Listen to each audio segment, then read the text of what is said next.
আসসালামু আলাইকুম সবাইকে। আমি Aranya Das, associate director of BUTEX radio. আজকে আমরা আপনাদেরকে স্বাগতম জানাতে চাচ্ছি একটি বিশেষ আড্ডায়। এই আড্ডায় আমরা কথা বলব ২৬শে জুন আসন্ন আইটিটি নির্বাচন নিয়ে, এবং এই নির্বাচনে ট্রেজারার পদপ্রার্থী মোহাম্মদ জাহিদুর রহমান আনিস ভাই আজকে আমাদের সাথে থাকবে। তিনি টেক্সটাইলের তৃণমূল পর্যায় থেকে শুরু করে বর্তমানে সিও হিসেবে আছেন। চলুন জেনে নেওয়া যাক তার জার্নিটা সম্পর্কে। আসসালামু আলাইকুম সবাইকে, স্বাগতম আবার বুটেক্স রেডিওর আরেকটি এপিসোডে। আজকে আমাদের সাথে রয়েছে আনিস ভাই। ভাই, স্বাগতম আপনাকে। কেমন আছেন? ধন্যবাদ বুটেক্স রেডিওকে আসলে আমাকে সুন্দরভাবে কিছু বলতে দেওয়ার জন্য বুটেক্স রেডিওকে ধন্যবাদ। আচ্ছা, চলুন ভাই, তাহলে আমরা শুরু করি আপনার পরিচয় দিয়ে। আপনি কে, কোথা থেকে আসছেন, আপনার সম্পর্কে যদি একটু আমাদেরকে জানাতেন। আমি মোহাম্মদ জাহিদুর রহমান আনিস। আমি বর্তমানে গোমতী টেক্সটাইলে গ্রুপ সিইও হিসাবে কর্মরত আছি। তো আমার প্রিভিয়াস আরও এক্সপিরিয়েন্স আছে। আমি বড় বড় ব্র্যান্ড যে ফ্যাক্টরিগুলো, যেমন পলমল, নিট কনসার্ন, ফকির অ্যাপারেলস, আভান্তি এবং ডার্ট গ্রুপের মতো বড় বড় ফ্যাক্টরিতে আমি টেক্সটাইল হেড হিসাবে কর্মরত ছিলাম। আচ্ছা ভাই, যদি হচ্ছে যে এবার আপনার একটু একাডেমিক লাইফটা সম্পর্কে শুরু করি আমরা। হচ্ছে আপনার বুটিক্সের পড়ার সময়টা কিরকম ছিল, বা ওই সময় থেকে কি আপনার নেতৃত্বের দিকে একটা ঝোঁক তৈরি হয়েছিল? আমি আসলে আমার মনে আছে আমি বুটেক্সে অ্যাডমিশনে ফার্স্ট থার্ড হয়েছিলাম। আর আমি আমাদের ব্যাচমেটদের মধ্যে আমি ফার্স্ট হলে উঠি, মানে ২ মাস আগে হলে উঠি। তখন থেকেই আসলে আমি আমার নেতৃত্ব বিভিন্ন প্রোগ্রাম, পলিটিক্যাল প্রোগ্রামে আমি ইনভলভ ছিলাম। এছাড়াও আমি যেহেতু আমার বাই বর্ন, আমার ফাদারও দীর্ঘদিন এই আমি যে জিজি প্যানেলে আছি, এই প্যানেল থেকেই সে সারা জীবন রাজনীতি করে আসছে, মানে বাংলাদেশ জাতীয়তাবাদী দল। তো সেই হিসাবে আমি আসলে এই পলিটিক্সে ইনভলভ। যে আপনার চাকরি জীবন শুরু হয়েছিল নিট কনসার্ন গ্রুপে এক্সিকিউটিভ হিসেবে। তো সেই এক্সপিরিয়েন্সটা আপনাকে আপনার লাইফে বা পরবর্তীতে কিভাবে হেল্প করছে, সেটা যদি একটু আমাদেরকে শেয়ার করতেন। আসলে আমার লাইফ শুরু হয় নিট কনসার্ন। তখনকার সময় আসলে কি নিট ডাইং ছিল সবচেয়ে একটা গুড জব। আমার ইচ্ছাও ছিল যে আমি একটা বড় ভালো একটা ব্র্যান্ডে জব করব। আমি তখন নিট কনসার্নে আমি জব শুরু করি।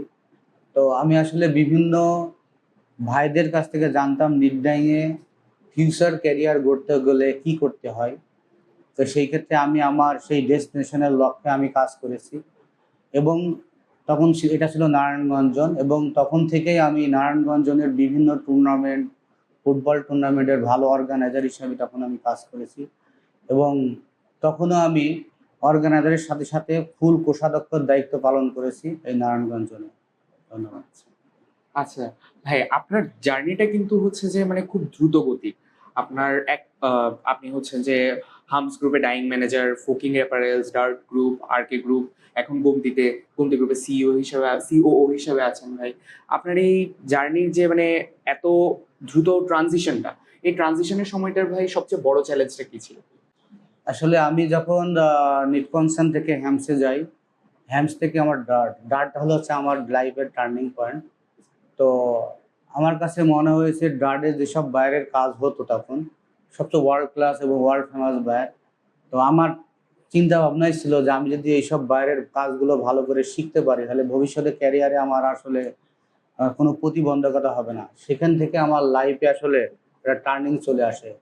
তো আর আমি একটু ভিশনারি। আমি আমার জানা মতে আমি মানে টেক্সটাইলে সবচেয়ে কম বয়সে সিইও, এবং আমি আমার সফলতার সাথে আমি দায়িত্ব পালন করতেছি। যেহেতু আমি বড় বড় ব্র্যান্ডে জব করেছি, Fakir apparels, Palmal, knit concern, Dart, Hameem, এবং রিসেন্টলি আমি জেডি স্পোর্টসে, সুইডেনের জেডি স্পোর্টস থেকে আমি ৬ মাসের ট্রেনিং করার পরেও আমার পারফরমেন্স খুবই ভালো দেখে তারা ওখানে আমাকে জবের অফার করে, এবং আমি সফলতার সাথে ওখানে ১ বছর জব করেছি। এবং ওখানকার জবেরও আমার একটা রিনাউন আছে, সবাই আমাকে পছন্দ করতেন। আমি একমাত্র বাঙালি যে ওই সুইডেনের জেডি স্পোর্টসে জব করেছি। ভাই, আপনি কিন্তু শুধুমাত্র টেক্সটাইল ইঞ্জিনিয়ার না, আপনি জাহাঙ্গীরনগর বিশ্ববিদ্যালয় থেকে ডাটা সায়েন্স নিয়ে হচ্ছে যে ডাটা সায়েন্স ইঞ্জিনিয়ারিং নিয়ে আপনি এমএসসিও করেছেন।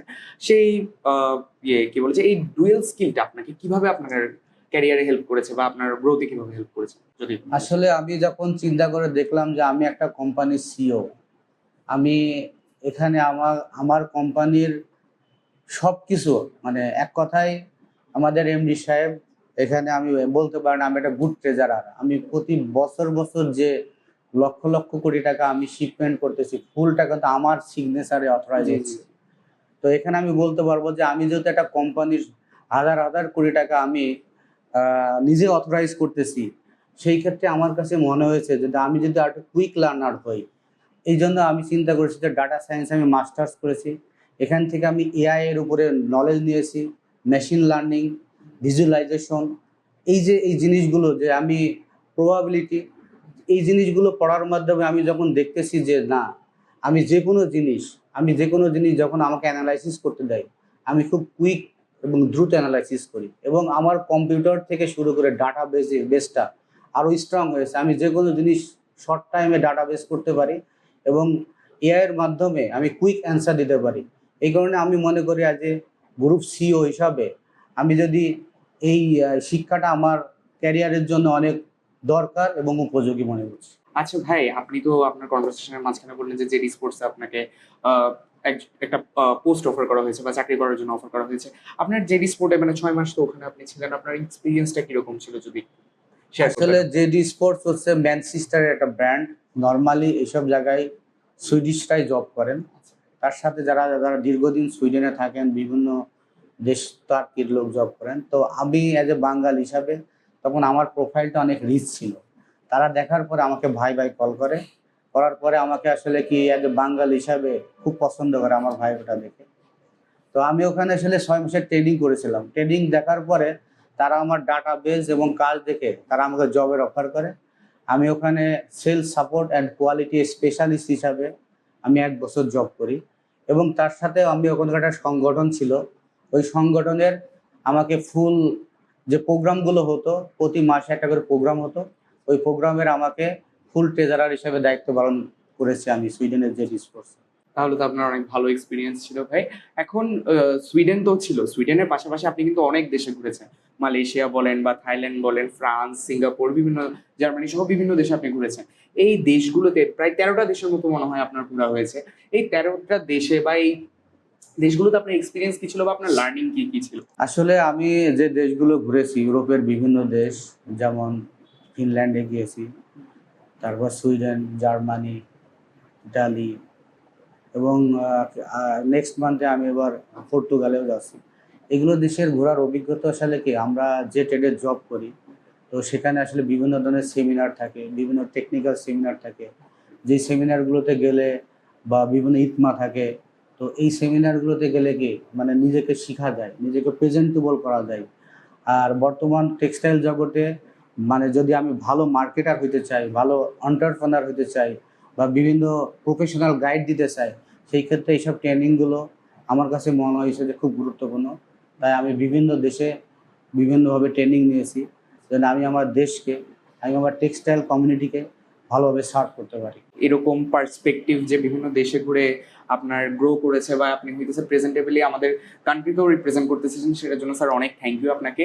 আপনাকে যদি স্যার একটা কোয়েশ্চেন করা হয় যে এই সব কান্ট্রিগুলোর মধ্যে আপনার যদি একটা কান্ট্রি চুজ করতে হয় যেটা আপনাকে সবচেয়ে বড় ইম্প্যাক্ট রেখেছে আপনার লাইফে বা আপনার জার্নিতে, সেটা ক্যারিয়ার হোক বা পার্সোনাল হোক, সেক্ষেত্রে আপনি কোন কান্ট্রিটাকে চুজ করে নেবেন স্যার? আমার জানার মতে ইউরোপের যে কোনো কান্ট্রি অনেক সুন্দর। যদি মনে করেন যে আমরা যদি মনে করি যে বাংলাদেশ, ইউরোপ, তো অনেক সুন্দর সোভার কান্ট্রি, সেখানে লাইফের সিকিউরিটি থাকে। তো আমি মনে করবো যে আমার জন্য Finland is the best country. যদি আমি ফিনল্যান্ডে গেছি অথবা নরওয়ে, ওকে। এই দুটা দেশে থাকার জন্য সবচেয়ে বেস্ট আমি মনে করি। জি স্যার। আচ্ছা স্যার, আমরা তো এখন আপনার লাইফ নিয়ে বা আপনার হচ্ছে যে পাস্ট এক্সপিরিয়েন্স এবং হইতেছে এই পর্যন্ত আসার গল্পটা অনেকটুকু শুনলাম। এখন হচ্ছে যদি আমরা একটু সংগঠনের কথায় আসি, যে আমরা সাংগঠনিক কথায় আসি, তাহলে হচ্ছে যে আপনি যে ইন্টারিম কমিটি ছিল আইটিটি, সেটার মধ্যে হচ্ছে আপনি ট্রেজারার হিসেবে অলরেডি দায়িত্ব পালন করে আসছেন। তো ভাই, আপনার অভিজ্ঞতা কিরকম ছিল ওই ক্ষেত্রে? আসলে আমি দীর্ঘ 2 বছর ফ্যাসিস্ট সরকার যখন চলে যায়, আমি এই আন্দোলনেও ছিলাম। আর দ্বিতীয়ত হচ্ছে আমি ইন্টারিম আইটিটি যে ভঙ্গুর অবস্থায় ছিল, আসলে সেটা কি বলবো, অনেক ভঙ্গুর অবস্থায়। সেই ভঙ্গুর অবস্থা থেকে আমাদের ইন্টারিম কমিটি হয়। এই কমিটিতে আমি মেম্বার অফ ট্রেজারার হিসাবে দায়িত্ব পালন করেছি। এছাড়াও আমি টেক্সটাইলস ইঞ্জিনিয়ার্স ফোরামের ইফতার পার্টির যুগ্ম আহ্বায়কের দায়িত্ব পালন করেছি। এছাড়াও আপনারা জানেন যে আমার ট্রেজারার শুধুমাত্র এই আইটিটিতে না, আমি দেশের বাইরে যে সুইডেনে ছিলাম জেডি স্পোর্টসে, সেখানে আমি একটা কমিউনিটির ট্রেজারার বা কোষাধ্যক্ষ দায়িত্ব পালন করেছি। এছাড়াও অন্তর্বর্তীকালীন আইটিটিতেও আমি সদস্য হিসাবে খুব ভালো দায়িত্ব পালন করেছি। তৃতীয়ত আমি আমার কুষ্টিয়া সমিতিতেও আমি মোটামুটি এই কাজটা আমি ভালো মতো সাকসেসফুলি আমি করেছি। আর তৃতীয়ত আমি যেহেতু একটা কোম্পানি লিড করি যেখানে প্রতি বছরে হাজার হাজার কোটি টাকার টার্ন ওভার হচ্ছে, আমাদের মালিক নর্মালি আমাকে ফুল ব্যাংক অথরিটি দিয়েছেন। তো আমি যেহেতু একটা কোম্পানির হাজার হাজার কোটি টাকার as a CEO and treasurer হিসেবে দায়িত্ব পালন করতেছি, তো আমি মনে করি যদি আমি আইটিটিতে আসি তাহলে আমি এই কাজটা সফলভাবে করতে পারবো। আমার যে ইচ্ছা আছে যে টেক্সটাইল ইঞ্জিনিয়ার যারা বের হয় তাদের নিয়ে আমার একটা প্ল্যান আছে। আমি কিন্তু প্রতি বছরই বিভিন্ন ফ্যাক্টরিতে অনেক টেক্সটাইল ইঞ্জিনিয়ার নিয়োগ দিই এবং সুপারিশ করে দিই, এবং আমার ফ্যাক্টরিতে আমি প্রতি বছর, গত বছর নিয়েছিলাম 12টা, এবারও নিচ্ছি 8জন টেক্সটাইল ইঞ্জিনিয়ার। তা আমার ইচ্ছা হচ্ছে যে আমি যদি আইটিটিতে মানে পারফেক্টলি কাজ করি তাহলে আমি সবার আগে দেখব তরুণদের, যে ইয়াং জেনারেশন টেক্সটাইল ইঞ্জিনিয়ার যারা আছে তাদের যে স্টার্টিং স্যালারিটা, এটা আমি নিশ্চিত করব। দ্বিতীয়ত আমি আইটিটির যে ফান্ডটা, এই ফান্ডটা আমি আমার জানা মতে, যেহেতু আমি বড় বড় গ্রুপের দায়িত্বে আছি, যে ভালো গুড ট্রেজার আর গুড সিও হিসাবে, আমি এটা অর্থ ব্যবস্থাটা সুন্দরভাবে নিয়ন্ত্রণ করব। ধন্যবাদ ভাই। আচ্ছা, আপনি কিন্তু হচ্ছে যে আইবির ফেলো মেম্বার, বুটেক্সের দাতা সদস্য, তরুণদের এবার মেন্টর হিসেবেও কাজ করছেন। এতগুলো দায়িত্ব ভাই একসাথে সামলানো টাফ হয়ে যায়, বা আপনার উপর কিরকম প্রেশার থাকে? না, আসলে আমি তো আসলে ফ্যাক্টরিতে আমার একটা ভালো সেট আপ আছে। নর্মালি আমি তো আসলে marketing, merchandising, production, fabric production সবই আমি দেখি। যেহেতু আমি পুরা ফ্যাক্টরির এবং এছাড়াও আমার একটা ব্র্যান্ড সেলুন আছে গুলশানে, ফেমিনা ফ্রন্ট বিডি, এটারও আমি সিইও হিসাবে দায়িত্ব পালন করতেছি। এখানে যারা বুটেক্সিয়ান আছে তাদের জন্য আমি প্রায় 50% ডিসকাউন্টও রেখেছি। তো আমি নর্মালি আসলে কি এইসব কাজের মাঝে আমার কাছে মনে হয়েছে যে আমি যদি ইয়াং জেনারেশনের টেক্সটাইল ইঞ্জিনিয়ার যারা এখন ভবিষ্যতে তাদের আরও লক্ষ্য অনেক বেটার থাকবে, তাদের পাশে যদি দাঁড়াতে পারি, তাদের যদি আমি কোনো হেল্প করতে পারি, আমি বিভিন্ন তাদের প্রোগ্রাম হলে, বিভিন্ন ধরনের স্পোর্টস হলে আমি গেঞ্জি বা বিভিন্ন অ্যাড ডোনেট করে থাকি। এটা আমার কাছে ভালো লাগে, আমার কাছে তৃপ্তি, মনে হচ্ছে টাকা দিয়ে আমি কি করব।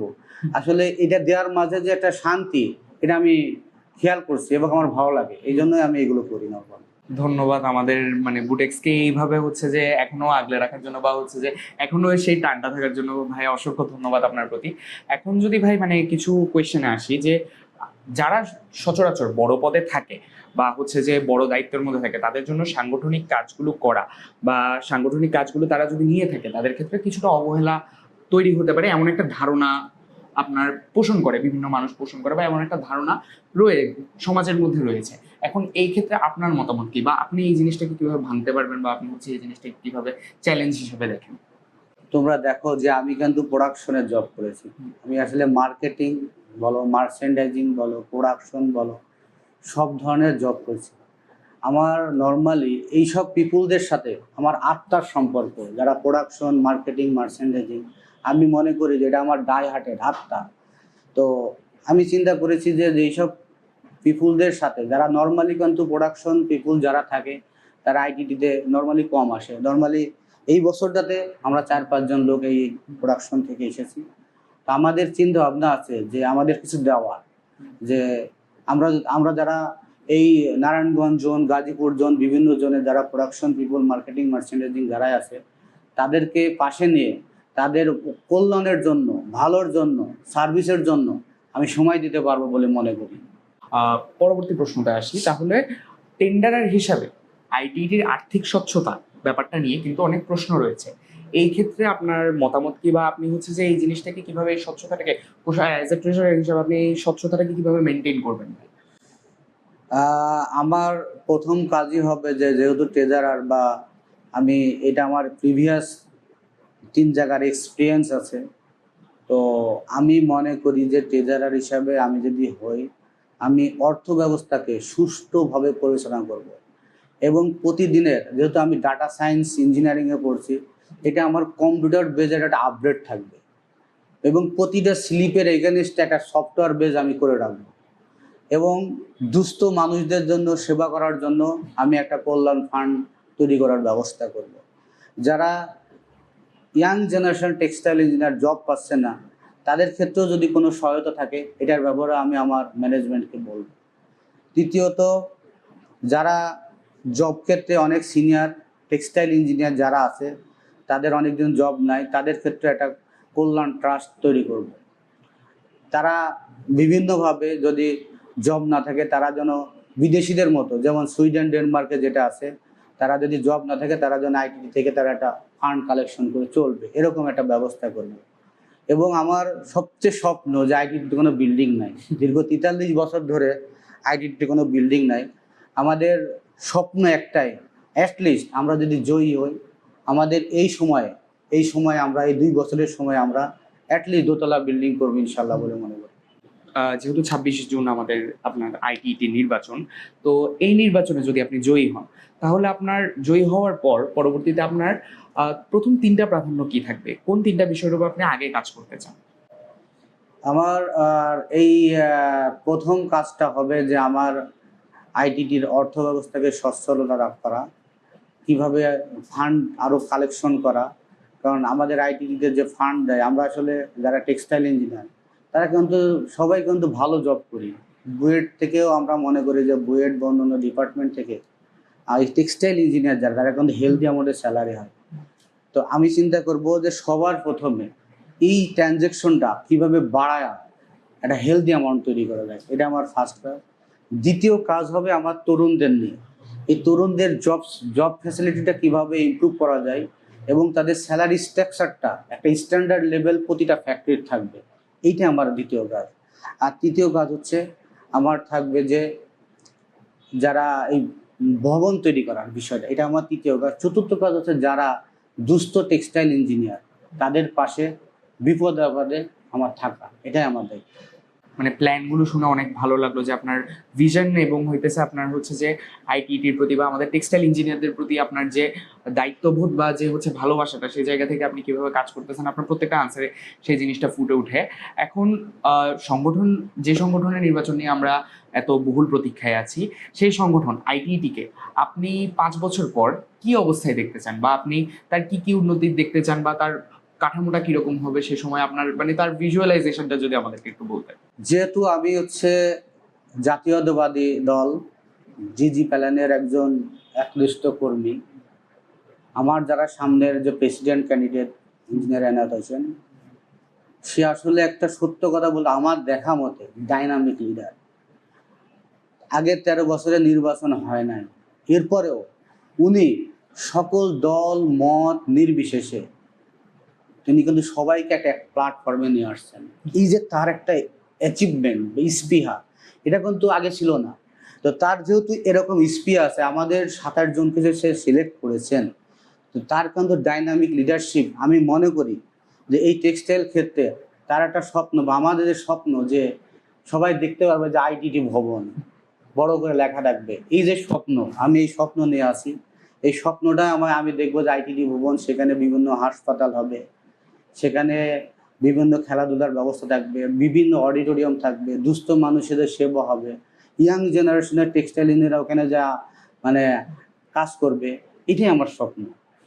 এখন ভাই যদি হচ্ছে যে আপনার প্যানেল বোর্ডে যদি আপনি নির্বাচিত হয়ে যান, অ্যাজ এ ট্রেজারার হিসেবে কোনো বড় সিদ্ধান্ত আপনি যখন নিবেন বা কোনো একটা বড় সিদ্ধান্ত নিলেন, সেই ক্ষেত্রে যদি মতবিরোধ তৈরি হয় অন্যান্য সদস্যদের সাথে, সেই ক্ষেত্রে আপনার স্ট্র্যাটেজিটা কিরকম থাকবে, বা সেই ক্ষেত্রে আপনার অ্যাপ্রোচটা কিরকম থাকবে ভাই? দেখেন, আমি কিন্তু সবসময় আমার মনে বলে যে টেক্সটাইল জগতে যারা আমাকে চিনে, আমার ব্যাপারে এই মার্কেটে কেউ নেগেটিভ নাই, সবাই পজিটিভ, সবাই আমাকে ভালোবাসে এবং সবাই জানে যে উনি একজন ডাইনামিক ছেলে, আমার সাথে কারো শত্রুতা এগুলোও নাই। তো আমি মনে করি যে সব সময় আমি ডেমোক্রেসি পছন্দ করি। আমার দলের 5 জন লোক বা যদি মনে করে যে এইটা ভালো, আমি সেই দিকে, এবং আমার মতামত চিন্তা থাকবে যে কোনটা ভালো, যে এই 5 জনের মতামতের মধ্যে কোন জিনিসটা বেটার, আমি সেই দিকেই আমি চিন্তা করব। কারণ এইসব বিষয়গুলো থিঙ্কিং করাটা, সবাই থিঙ্কিং করবে, বাট ডিসিশনটা সুন্দর হতে হবে, এটাই আমি চাই। জুনিয়রদের কথায় আসি, যে তরুণদের কথা আপনি বললেন যে সদ্য টেক্সটাইল ইঞ্জিনিয়ার হচ্ছে, আমরা যারা এখনো বর্তমানে পড়াশোনা করছি বা যারা সদ্য বের হলো, সেই তরুণ টেক্সটাইল ইঞ্জিনিয়ার গুলোর জন্য, যারা হচ্ছে যে স্বপ্ন দেখছে জীবনে কিছু একটা করার, বড় কিছু অ্যাচিভ করার, তাদের জন্য আপনার কি পরামর্শ থাকে? তাদের জন্য পরামর্শ থাকবে, আমি মনে করি যে বর্তমান যে আমাদের টেক্সটাইল সেক্টর, এই সেক্টরে আমাদের বুটেক্সের ইঞ্জিনিয়াররা নর্মালি প্রোডাকশন লেভেলে জব করতে চায় না। তো এই জায়গাটায় কিন্তু হিউজ একটা স্কোপ আছে, অনেক ভ্যাকেন্সি আছে। তো আমরা মনে করব যে এই যে ইয়াং জেনারেশনের টেক্সটাইল ইঞ্জিনিয়ার যারা আছে, তারা যদি আবার আগের মতো তারা এই প্রোডাকশন ফিল্ডে কাজ করে, আমার মনে বলে যে এই টেক্সটাইল সেক্টর এখন যে রেভিনিউ ইনকাম করতেছে, আশা করা যায় এটা 3 গুণে দাঁড়াবে।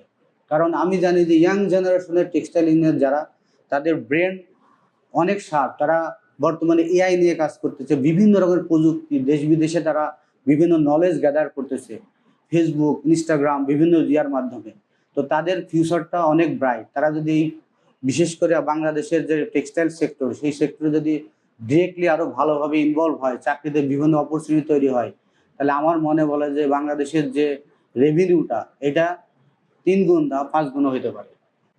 শেষ প্রশ্নতে চলে আসি, 26শে জুন নির্বাচন, সদস্যদের উদ্দেশ্যে কি বলতে চান আপনি? আমি মনে করব যেহেতু এটা 13 বছর পরে একটা নির্বাচন, সবাই ক্যাম্পাসে আসবে এবং একটা আনন্দ ঘন পরিবেশ হবে। ভাই ব্রাদারের ভিতরে যেটা ভ্রাতৃত্ব, কিসের পলিটিক্স, কিসের আওয়ামী লীগ, কিসের বিএনপি, কিসের সব কিছুর ভেদাভেদের ঊর্ধ্বে হচ্ছে আমাদের আইটিটির নির্বাচন। সেই নির্বাচনে আমাদের ভ্রাতৃত্বের বন্ধনটা সুদৃঢ় হবে। আমরা একে অপরকে জড়িয়ে ধরবো, মনে করতেছি যে আজকে আমাদের ঈদ, এই যে আমরা জড়ায় ধরতেছি, এটা আমাদের ভিতরে একটা শান্তি, আমি মনে করি যে একটা শান্তি পাচ্ছি। সবাই আসবে, নির্বাচন হবে, আর যার জয় হওয়ার সম্ভাবনা সে জয়ী হবে, সেটা নিয়ে আমার কোনো, আমি জয়ী হলে জয়ী হইলাম, বা আমার ইচ্ছা আমি জয়ী হই বা না হই, তারপর আমি আইটিডির সাথে আছি, থাকবো এবং এবং এই সংগঠনকে নেতৃত্ব দেব, এটা আমার বিশ্বাস। ধন্যবাদ ভাই আমাদেরকে আজকে সময় দেওয়ার জন্য। আশা করি সামনে বুটেক্স রেডিওতে আপনাকে আবারও এভাবে আমরা পাবো, আরো বিভিন্ন এপিসোডে আপনার সাথে বিভিন্ন রকম কথা হবে। আজকে এই পর্যন্ত থাকতে হলে আসসালামু আলাইকুম। ধন্যবাদ। আসলে রেডিওকে আমাকে, রেডিওর সবচেয়ে ব্যাপারে বলবো কি যে এই যে আমাকে এত সুন্দর একটা স্পেস দেওয়ার জন্য, আমি এই বুটেক্স রেডিওর উন্নতি কামনা করি ফিউচারে। ধন্যবাদ। ধন্যবাদ সবাইকে আমাদের সাথে এতক্ষণ থাকার জন্য। আমরা আনিস ভাই থেকে জানলাম আইটিটি সম্পর্কে, তার ফিউচার প্ল্যান এবং নির্বাচিত হলে তিনি কি কি করবেন। আসন্ন নির্বাচন উপলক্ষে তার এই যাত্রায় আমরা শুভকামনা জানাই এবং বুটেক্স রেডিওর সাথে আশা করি আপনারা সকলেও, যখন যারা ভিউয়ার রয়েছেন তারা পাশে থাকবেন। আমরা সামনে এই ধরনের আরও বিভিন্ন কন্টেন্ট নিয়ে আপনাদের সামনে আসতে থাকবো। ধন্যবাদ সবাইকে।